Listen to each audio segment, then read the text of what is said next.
Hi అండి.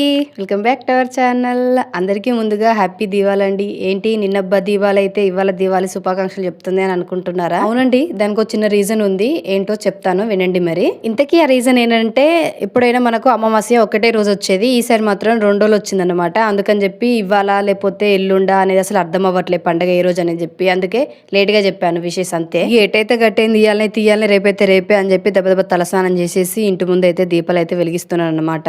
ఇంటి చుట్టూ ఇంటి ముందు గిట్లా పండుగ నిన్న ఇవ్వాలని అర్థం కాక నిన్న క్యాకర్స్ కూడా పేల్చలేదండి. పిల్లలు కూడా మమ్మీ అందరు పిలుస్తున్నారు మనం తెచ్చుకుందాం అని చెప్పానంటే, ఏమో ఇవ్వాలా రేపా అని చెప్పి ఆలోచించుకుంటూ ఇక తేలేదన్నమాట క్యాకర్స్ కూడా. మేమేమో ఇవాళ అయితే క్యాకర్స్ తీసుకొచ్చి పిల్లలతో అయితే కాల్పించాలన్నమాట. వాళ్ళకు ఉన్నది కదా ఆనందం, వాళ్ళ ఆనందాన్ని మనం ఎందుకు కాదనని చెప్పి తెప్పిస్తాను అయితే నేనైతే. ఒక్కసారిగా పల్లెటూరులో దీపాల వెలుగులతో మస్తు తలతలలాడిపోతుందండి. చాలా హ్యాపీ అనిపించింది నాకైతే. అసలు ఇట్లా చూసేసరికి మంచిగా అనిపించింది దీపాల వెలుగులతో వెలుగుతూ ఉంటే. చాలా మంది అయితే క్యాకర్స్ పేలుస్తూ ఉన్నారు, టపాకాయలు అయితే వస్తూ ఉన్నాయి అనమాట. మీరు ఎలా